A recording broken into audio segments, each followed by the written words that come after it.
2018 신춘문예 동아일보시 당선자 변선우 복도. 나는 기나긴 몸짓이다. 흥건하게 엎질러져 있고 그렇담 액체인 걸까? 어딘가로 흐르고 있고 흐른다는 건 결국인 걸까? 힘을 다해 펼쳐져 있다. 그렇담 일기인 걸까? 저 두 발은 두 눈을 써내려가는 걸까? 드러낼 자신이 없고 드러낼 문장이 없다. 나는 손이 있었다면 총을 쏘아보았을 것이다. 꽝 하는 소리와 살아나는 사람들. 나는 기뻐할 수 있을까? 그렇담 사람인 걸까? 질투는 씹어 삼키는 걸까? 살아있는 건 나밖에 없다고 고래고래 소리 지르는 걸까? 고래가 나를 건너간다. 고래의 두 발은 내 아래에서 자유롭다. 나의 이야기가 아니다. 고래의 이야기는 시작도 안 했으며 채식을 시작한 고래가 있다. 저 끝에 과수원이 있다. 고래는 풀밭에 매달려 나를 읽어내린다. 나의 미래는 거기에 적혀 있을까? 나의 몸이 다시 시작되고 잘려지고 이어지는데 과일들은 입을 지우지 않는다. 고래의 고향이 싱싱해지는 신호인 걸까? 멀어지는 장면에서 검정이 튀어오른다. 내가 저걸 건너간다면 복도의 이야기가 아니다. 길을 사이에 두고 무수한 과일이 열리고 있다. 그 안에 무수한 손잡이. 2018 동아일보 신춘문예 변선우 복도라는 시네요. 나는 기나긴 몸짓이다. 흥건하게 엎질러져 있고 그렇다면 액체인 걸까? 어떤 긴 그 복도같이 거기에 흥건하게 엎질러져 있고 그렇다면 이건 액체일 걸까? 어딘가로 흐르고 있고 흐른다는 건 결국인 걸까? 그 흐르는 것이 그 끝인 걸까? 그런 말이잖아요. 힘을 다해 펼쳐져 있다. 그 흐른다는 것이. 그렇다면 일기인 걸까? 저 두 발은 두 눈을 떠내려가는 걸까? 여기까지 봐가지고는 이 시의 이미지를 잡아내기가 지금 쉽지가 않아요. 뒤로 더 가가지고 앞에를 갖다가 돌아와서 해석을 해보게요. 드러낼 자신이 없고 드러낼 문장이 없다. 나는 손이 있었다면 총을 쏘아보았을 것이다. 꽝 하는 소리와 살아나는 사람들 그랬잖아요. 봐볼게요. 그렇다면 액체인 걸까? 나는 기나긴 몸짓이라고 그러고 흥건하게 엎질러져 있고 그렇다면 액체인 걸. 그 볼펜 끝에서 그 어떤 액체가 이렇게 쭉 흥건하게 기나긴 몸짓이면서 이렇게 글을 쓰다 보면 이렇게 나오잖아요.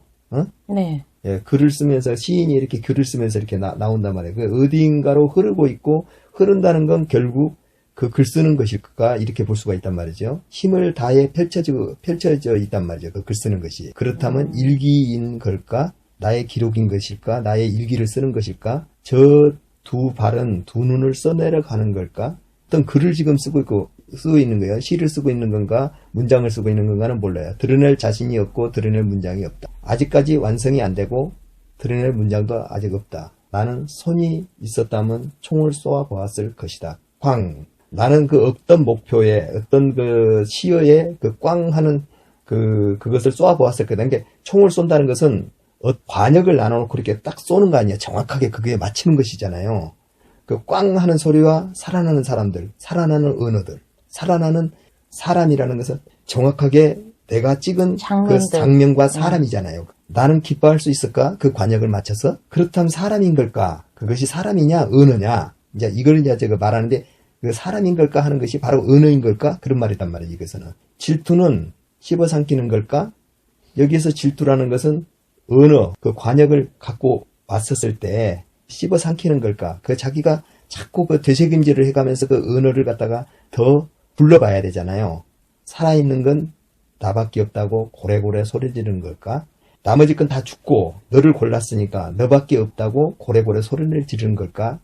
이런단 말이에요. 고래가 나를 건너간다. 고래가 나를 건너간다는 것은 뭐예요? 고래라는 건 동물이잖아요. 그 바다에서 살고 어떤 꿈이 나를 고래의 꿈이라고 그러잖아요. 어떤 꿈, 큰 꿈이잖아, 이게요.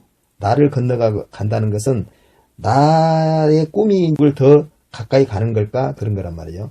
고래의 두 발은 내 아래에서 자유롭다. 내 두 발 아래에 자유롭다. 그 꿈은 내 두 발 아래에 자유롭게, 사람은 자기가 가고자 하는 꿈은 그 자유롭게 그 펼쳐질 수 있는 거잖아요. 어디를 갈 수도 있는 거잖아, 두 발 아래서. 이쪽으로 가도 되고 저쪽으로 가도 되고 그 자기가 가고자 하는 자유가 얼마든지 펼쳐져 있는 거야. 그 꿈이란 것은 나의 이야기가 아니다. 그건 내 이야기 아니야. 꿈의 이야기야. 이제 이런 것일 수도 있어요. 고래의 이야기는 시작도 안 했으며 채식을 시작한 고래가 있다. 고래의 이야기는 시작도 안 했다는 건 내 꿈에 대한 이야기는 시작도 안 했고 채식을 시작한 고래가 있다. 채식을 시작한 고래라는 것은 나의 꿈이란 것은 소박해. 소박한, 너무 단순하기도 하고. 타인을 고생시키고 어떻게 그걸 약취해서 먹은 그런 것이 아니야. 남을 살상하고 죽이는 것이 아니야. 채식을 시작한 고래가 있다. 저 끝에 과수원이 있다. 저 끝에 과수원이 있다는 것은 어떤 것을 갖다 채집해야 될 열매가 있다. 네. 길러낸 언어들의 그 과수원이 있다. 그 말이지. 그 과수원에서 과일을 따야 되는 언어들이 있다. 이 말이죠. 고래는 풀밭에 매달려 나를 읽어내려간다. 꿈은 풀밭에 풀밭에서 매달려서, 풀밭이라는 것은 말하자면 이런 것 저런 것이 잡다하게 있는 것이란 말이에요. 거기서 나를 읽어내린다. 나의 시를 쓴다. 나의 미래는 거기에 적혀 있을까? 꿈이라는, 고래가 꿈이라고 그 이미지화 될 수 있는 부분이 나의 미래라고 얘가 나오잖아요. 거기에 적혀 있을까? 나의 꿈은 시를 적는다든지 나의 글을 쓰는데 거기에 적혀 있을까? 그 말이죠. 나의 미래는 거기에 적혀 있을까 말은. 나의 몸이 다시 시작되고 잘려지고 이어지는데 그 원고지 안에서 자기 그 언어의 몸이 다시 시작되고 잘려지고 이어지고 이렇게 만들잖아요. 그래서 그 과일들은 입을 지우지 않는단 말이죠. 고래의 고향이 싱싱해지는 신호인 걸까? 꿈을 꾸고 있는 그 고향이 싱싱해지는 걸까? 이런 신호일까? 이것은 시를 쓰는 그것에 대한 싱싱한 신호인 것일까? 이런 말이겠죠. 멀어지는 장면에서 검정이 튀어오른다. 멀어지는 장면에서 검정이란 것은 잉크잖아요. 검정이 자꾸 튀어오르면서 써진다 이 말이죠. 내가 직접 건너간다면, 그 써진 데를 건너간다면 복도의 이야기가 아니다. 저것을 건너간다면 복도 이야기. 복도라는 것은 원고지 위에 줄같이 쭉쭉 있는 복도란 말이죠. 이제 이 복도의 의미가 여가 나오는 거잖아요. 예. 복도의 이야기가 아니다. 길을 사이에 두고, 복도는 2차선, 3차선, 4차선 해갖고 그 원고지에는 쭉쭉 그 글을 써가면은 그 복도가 늘어나잖아요. 이렇게. 그 한 줄 한 줄이 다 복도란 말이에요. 줄 한 줄이 한 줄이. 복도의 이야기가 아니다. 길을 사이에 두고 무수한 과일이 열리고 있다. 복도 사이사이에가 언어들의 과일이라는 것이 무수하게 많이 열려서 복도를 이루잖아요. 그래서 그 시가 다 써지는 거잖아요. 그 안에 무수한 손잡이, 글을 쓰는 손잡이가 거기에 그렇게 있다는 것이죠. 네. 예. 이렇게 읽히네요.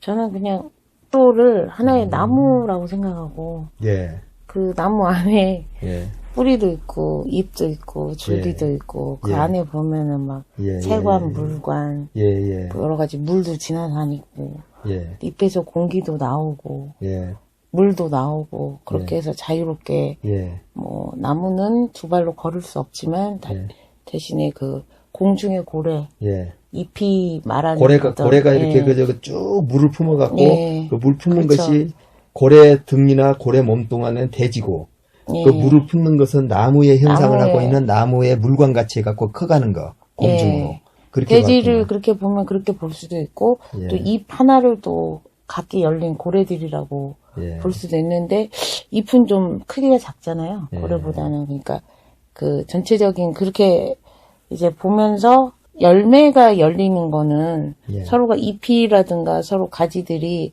하나로 집중과 선택을 해주는 거잖아요. 그래서 서로가 서로를 또 경쟁 관계가 되는 그 나무 안에서 그 다음에 또 과수원 전체의 입장에서 보면은 나무끼리도 서로 경쟁이 되는 그런 구도일 수도 있을 것 같아요.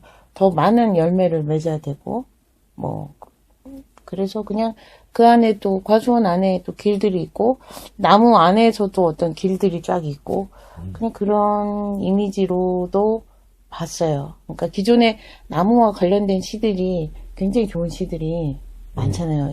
좋게 형상화된 시들이.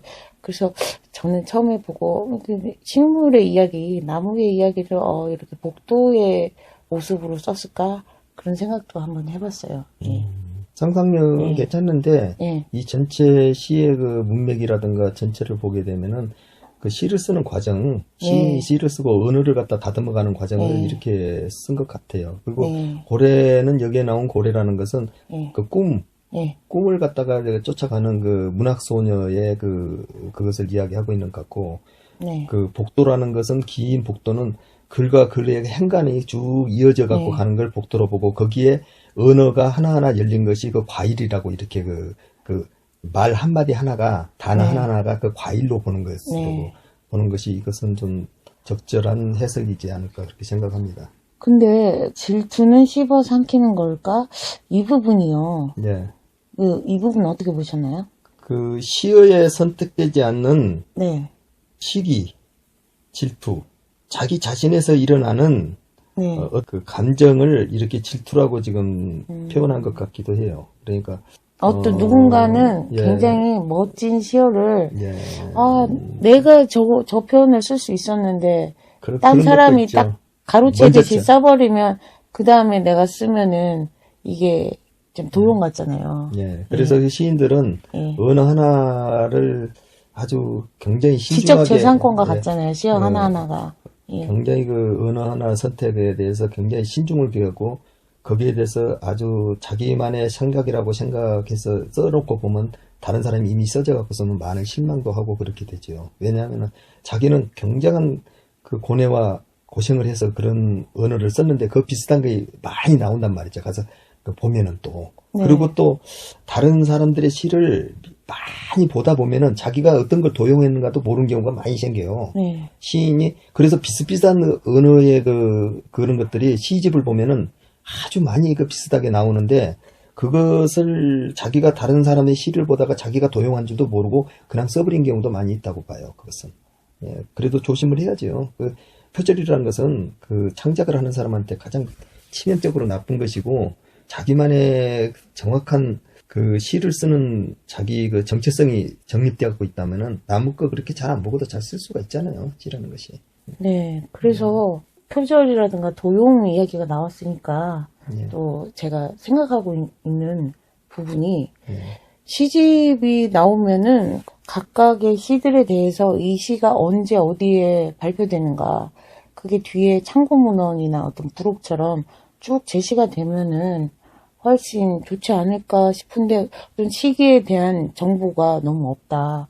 그러니까 몇 년 전에 시가 실리는 경우도 많이 있거든요. 그러니까 그 당시에 큰 사회적인 굵직굵직한 이슈를 반영하는 그런 배경이 깔린 시일 수도 있는데 많이 놓치고 있는 건 아닌가. 시인들이 시집을 낼 때 뒤에 왜 그 언제 발표되었다, 언제 썼다 그런 게 없을까 하는 아쉬움이 좀 있더라고요. 예, 그것이 그 시인들이 언제 발표를 하고 언제 그 했다는 것이 나온다면은 그 이 시에 대한 배경이 훨씬, 갖고 해설하기가 훨씬 더 쉬워지고 그 시대상의 반영이 어떻게 됐는가를 더 추적하기가 좋겠지요. 그런데 시인들이 몇 년도에 어떻게 내가 이걸 썼다는 것을 대체적으로 그 시집을 낼 때 그거 뒤에다 그걸 좀 참고로 좀 내주면 좋겠는데 그걸 다 뭉개지고 없으니까 시집을 본다 하더라도 그 연도에 따라서 그 해석할 수 있는 그 시대상이 어떻게 반영되는가 그것까지를 들여다보기는 쉽지가 않더라고요. 그래서 앞으로 그 시집을 낸데 시인들이 그것도 좀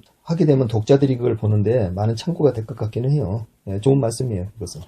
그리고요, 검정이 싱싱해지는 신호인 걸까? 멀어지는 장면에서 검정이 튀어오른다. 내가 저걸 건너간다면. 그 검정이 튀어오른다는 그런 이미지는 또 구체적으로 어떻게 보셨는지. 검정이 튀어오른다는 것은 그 원고지에다가 글을 쓰면서 그 튀어 나오는 그것을 검정이 튀어오른다고 그렇게 한 거예요. 그래서 싱싱해지는 신호인 걸까? 아, 내가 싱싱한 시를 쓰는 신호일 건가? 그 멀어지는 장면에서 검정이 이제 튀어오른다. 그것이 나온다. 글의 호흡이 심형이 나서 이렇게 쓰는 예. 그런 글의 호흡의 장면을 검정이 튀어오른다라고 했다고 보면 되겠네요. 예. 내가 저걸 건너간다면 복도의 이야기가 아니지. 길을 사이에 두고 무수한 과일들이 열려있는 하나의 시로서의 그 잘 끼어진 보석같이 끼어진 글귀가 되겠지. 그걸 그냥 관주라고 그러거든요. 시가 아주 기가 막히게 잘 써졌을 잘 때, 꿰어졌을 때 보석같이 그 글을 갖다가 그 진주 목걸이에 그 보석같이 이렇게 한 줄로 쫙 끼어서 진주 목걸이를 만들었다는 그런 뜻으로서 관주라고 그래요. 그것을. 그 가장 잘 써진 시를 옛날에는 거기다 동그레기를 이제 그 서갖고 그 안에다 점을 갖다 딱 찍어갖고 최고 잘 된 시는 그런 식으로 해서 이제 점수를 매겨. 그 점수라는 말도 원래 그 시에 이렇게 점을 딱딱딱딱 찍은 데서 점수라는 말이 두 개를 맞으면은 조금 괜찮고 이 오원절구 같은 경우에 5개를 다 맞으면 상당히 잘 써진 그 문구가 잘 써진 거고 거기에 점 안에 동글베기가 이렇게 쳐지면 그 글귀는 보석같이 문장이 쫙 끼었다 해서 그걸 관주라고 그래요. 그래서 별점 5개네요. 예, 그렇죠. 5점. 그걸로서 이제 그 시가 잘 써졌다, 못 써졌다 그렇게 이제 치지요. 네. 저는 이제 검정이 튀어오른다 이 부분을 어떤 그 과일들의 씨가 이렇게 계속 생겨나는 그런 걸로 이제 생각을 했거든요. 그것은 아니에요. 예. 그것은 아니고 이건 식물의 이야기로 이렇게 나무의 이야기를 봤을 때 그렇게 봤었을 그렇게 이제 봤죠. 근데 비슷한 맥락인 것 같아요. 근데 비슷하진 않고 그 시에 대한 그 어떤 그 핵심을 잘 못 잡다 보면 이리 헷갈리고 저리 헷갈려 가지고 아니 근데 그렇게 봐도 하나로 깨지긴 하는데 그런 식의 창조, 새로운 생명에 대한 그런 것들로 이제 그렇게 봤거든요. 그런 맥락은 크게 대동소이하지 않나. 대동소이하지 않아요. 그러면 이미지와 이미지 사이가 흐트러져 가지고 잘 꿰지질 않는다니까. 이걸 잘못 잡아보면 정확한 그 핵심을 잡아야지 그 핵심 안에서 시가 처음부터 끝까지가 일관성 있게끔 하나로 꿰져야 돼요, 이게 시. 근데 이 시는 그렇게도 볼 수 있지만 조금 더 다르게 다층적으로도 볼 수 있다.